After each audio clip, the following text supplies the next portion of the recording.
Ants of the Fire, The Legend of Telo, a novel by Jack Lee. Parts 13 and 14, The Others, and The Madness. Part 13, The Others.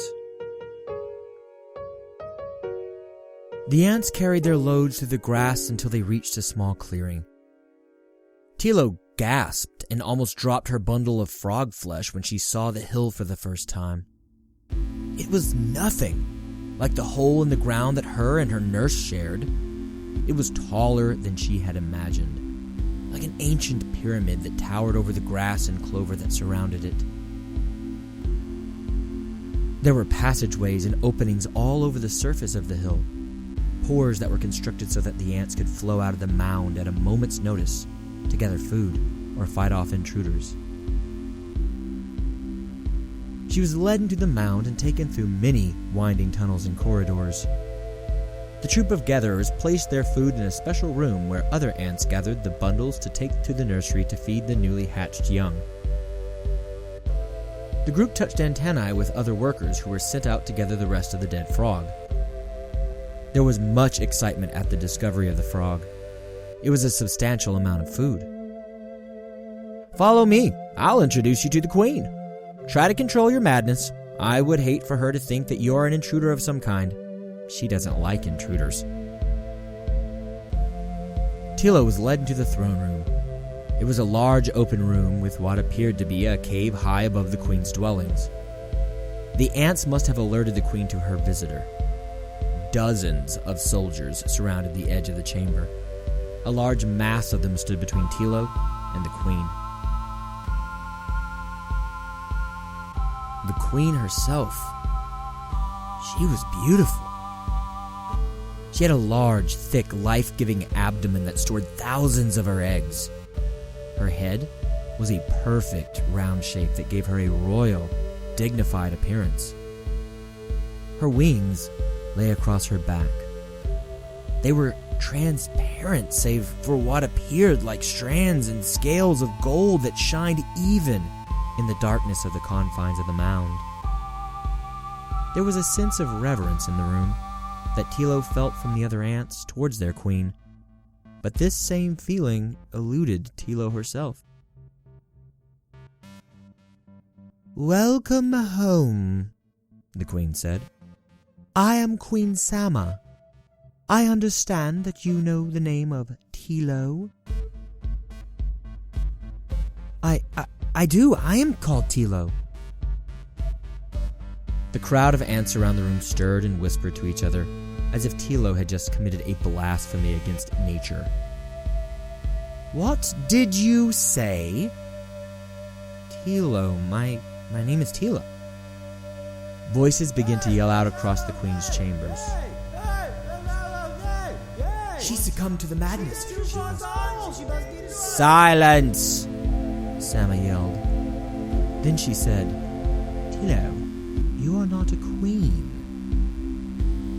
Telo thought of her nurse's words, how she said that Telo was her greatest failure. And the word that hurt worst of all, abomination, nurse had said.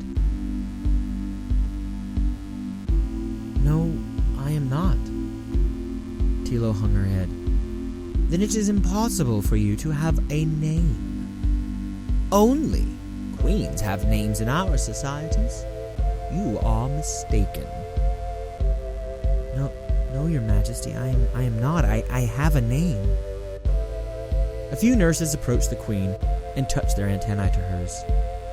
They were discussing something. Something that seemed to Telo to be very serious. "My advisors tell me that you are in the beginning stages of the madness. You are experiencing confusion from being away from the colony for too long. Ants are not meant to be alone." "I wasn't alone. I was with my nurse." "What did your nurse look like?" "Well, she looked like many of the ants here. She was smaller than me. She had a lighter color. Her shell was fragile." "She speaks nonsense!" "I said be quiet!" the queen yelled. The queen's advisors approached the queen again.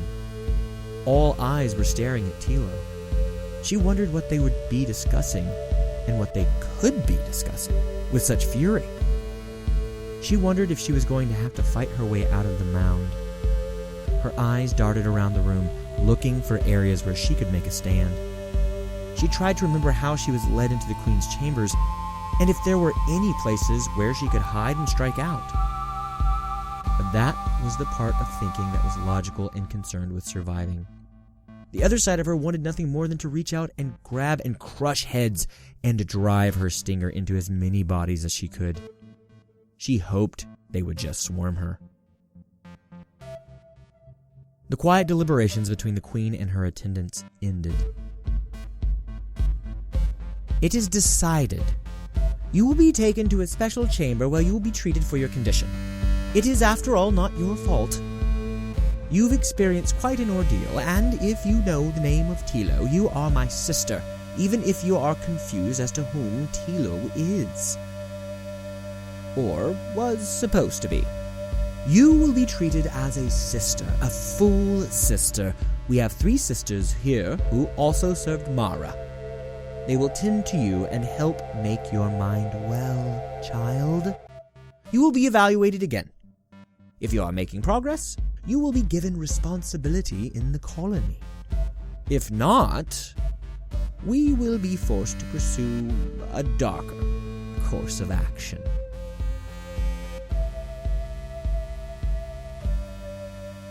Part 14. The Madness. A darker course of action. The words had haunted Telo since she heard them leave the queen's mouth. She tried to reach into her memory at some of the things her nurse had said while she was growing up. Maybe they would offer a clue as to what darker meant. Her nurse was very matter-of-fact, though. She did not mince words and did whatever it took to survive. She didn't care for sentiment or being charitable. But maybe she felt that way because of her circumstances. Surely she had been a creature of a different temperament when she was part of a colony and surrounded by family. Telo was taken to a special chamber. She would be waited on and counseled by the senior members of the new colony until she was ready to be assimilated into the colony. She was assured that, though Telo was demonstrating symptoms of madness, she would not be held liable for her debilitating mental state. She was, after all, their sister. Telo did not mind being left alone in her chamber. She had been lonely since her nurse died, but her nurse never seemed to understand her desires and feelings. Telo had always felt alone. She was used to it. Besides feeling alone, Telo also felt exhausted. For the first few days that she was in the cave, she slept. She would wake for a time to eat the food that was brought to her, but then she would fall into a deep, long sleep. And when she slept, she dreamed. Her dreams began to frighten her. The dreams she had before made fighting and killing seem purposeful, even fun. But now that she had overcome her first big challenge, her dreams changed. She dreamed of killing the cricket. Her mind would replay the battle in real time before slowing down as she reached out with her pincers and grabbed the cricket's head and jabbed her stinger into its body. She dreamed of the gobs and streams of the cricket's inner fluids as they spattered and flung across the ground. She dreamed of running into the cricket's headless body, slashing and tearing through its organs and other internal parts. She would wake up terrified. But she wasn't terrified of the evil monsters that had caused her nurse to have nightmares. Telo was terrified of herself. She began to suspect she was the monster. She knew she woke up screaming at least once, because her caretaker shook her out of her dream. "Soldier, wake up!" Telo's eyes came into focus, and she realized where she was. Her caretaker was hovering over her with a look of concern. It was the same ant that she had met at the dead frog's body. "That must have been some dream, soldier," the caretaker said. "Your antennae were twitching all over the place." You almost whacked me. I'm sorry, I didn't mean to. Ah, you're fine. Here, eat the food I brought you. After you eat, we'll begin your counseling for the day. I still don't understand what I need counseling for, though. You, as everyone has already said, have the beginning stages of madness. What is madness? A madness? The madness? Oh, come on. Ants are meant to be part of a colony. They're meant to be in constant contact with their sisters, performing their jobs and fulfilling their purpose. Whenever an ant is separated from her colony, she starts to forget where she came from and where her job is and, well, what her purpose is, and that's what happened to you. How do you know that is what has happened to me? I don't feel mad. The queen thinks we found you in time. If an ant has been alone for too long, she can't detect the scents of her sisters. She attacks everything that moves. She doesn't speak in coherent sentences, which, come on. Well, maybe that's why I've been having such horrible thoughts, Telo thought. Maybe she was succumbing to the madness. Maybe even though she had been with her nurse, it wasn't enough. Maybe she needed more of her sisters. Maybe these ants were right. But this colony wasn't made up of her sisters. Queen Sama was not her mother. Have you ever seen ants with madness? Well, not personally, but it is always something we look for. Sometimes ants will get separated while out hunting and lose their way or get hurt and lose their ability to sense the trail back home. Telo thought about her body and tried to feel if she had been injured. Other than the crack underneath her chin where her nurse had pressed her stinger, she had never been injured. Do I have sisters here? Certainly. I am your sister. There are 2 other nurses that are sisters here, and Queen Sama is your sister. You have a family here, soldier. Telo allowed herself to eat her food and felt her mind begin to wake up. Why do you keep calling me soldier? My name is Telo. That's actually the first thing I wanted to help you with. Only queens have names. The caretaker giggled a bit at the ridiculous idea that any ant other than a queen would have a name. The queen was the most important member of the colony. She was the mother that brought the rest of them into the world. The queen was indispensable. Why, the caretaker wondered, would any other ant need a name? I don't know, my nurse always called me Telo. Well, we'll deal with the idea of your nurse later. For now, you just need to know that you don't have a name. I am calling you soldier because, well, that will be your title and position when you're ready to join our colony. My nurse told me that I was a soldier too, but she never said that was my name. No more talk of your nurse for now, child. God. Today, I just want you to focus on this one thing. Now, before I leave you, what is your name? Telo. No, that is not your name. You have no name. I want you to say that for me. I have no name. You're a soldier. I am a soldier. Okay, let's try again. What is your name? I have no name. What is your position?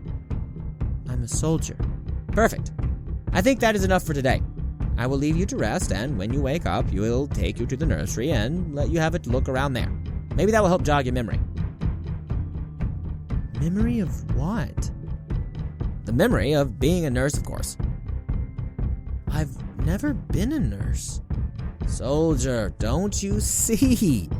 It is impossible that you would be as large as you are and not have been a nurse. No, it's not. I was raised by a nurse. Soldier, you are the nurse.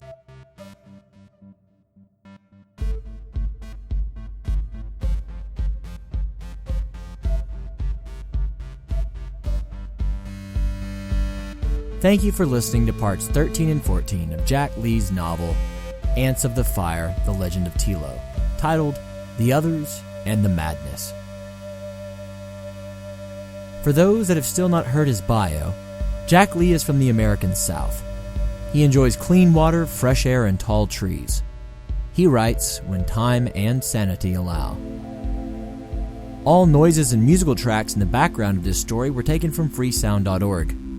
The sounds and musical tracks are all being used under CC 1.0 Universal Public Domain dedication licenses.